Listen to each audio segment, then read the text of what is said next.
এনে ছবি আগে দেখা নাই। এনে ঘটনা আগে চাগে ঘটা নাই। কুটুমৰ বিৰুদ্ধে কুটুমে কৰিছে প্ৰতিবাদ।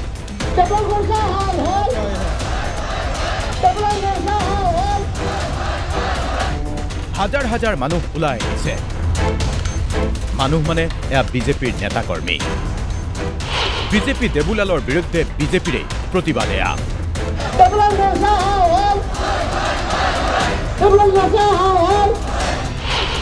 স্বেচ্ছাচাৰী একনায়কত্ববাদী ৰজাৰ বিৰুদ্ধে ক্ষোভৰ দুৱাৰ বুলি কৈ এনে বিজেপি আমাক নালাগে। ডিমা হাছাওত বিজেপি নালাগে, বিজেপি নচলে বুলি শ্লোগান দি বিজেপিয়ে প্ৰতিবাদ কৰিছে। লাল ফিল্ডৰ পৰা হাজাৰ হাজাৰ প্ৰতিবাদকাৰীয়ে সমতল উলিয়াইছে।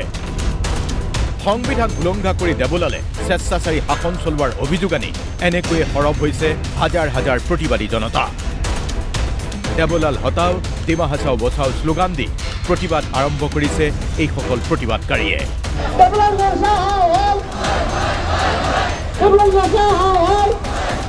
এইসকল প্ৰতিবাদকাৰীৰ অভিযোগ, ডিমা হাছাওৰ CEM দেবুলাল গাৰ্লুছাই অপশাসন চলাইছে ডিমা হাছাওত।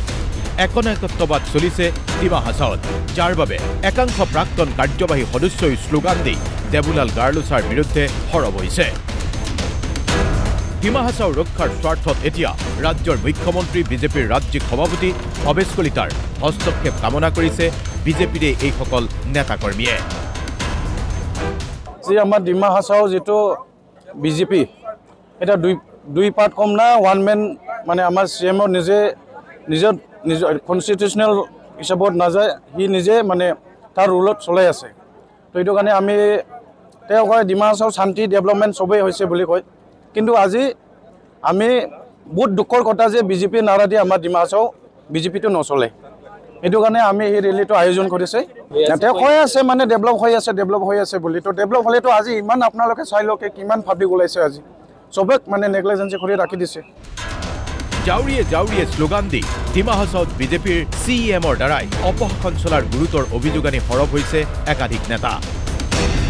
আৰু এনেকৈয়ে ডিমা হাছাওৰ পৰা দিছপুৰ পৰ্যন্ত এক গুঞ্জৰিত কণ্ঠ প্ৰেৰণ কৰিব খুজিছে এইসকল প্ৰতিবাদী জনতাই। ডিমা হাছাও বাঁচাও, দেবুলাল গাৰ্লুছাও হাটাও।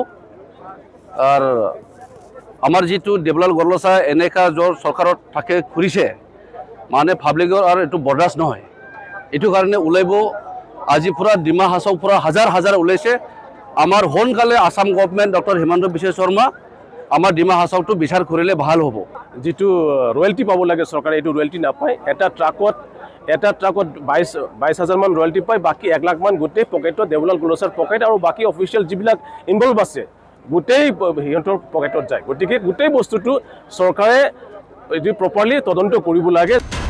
মূলত দেবুলাল গাৰ্লুছাই ডিমা হাছাও স্বায়ত্তশাসিত পৰিষদৰ জৰিয়তে স্বজন তোষণ আৰু ব্যাপক দুৰ্নীতিৰ পোহাৰ মেলাৰ অভিযোগ আনিয়ে দেবুলাল গাৰ্লুছাৰ অপসাৰণৰ দাবী তুলি সৰব হৈছে এইসকল বিজেপিৰে নেতাকৰ্মী।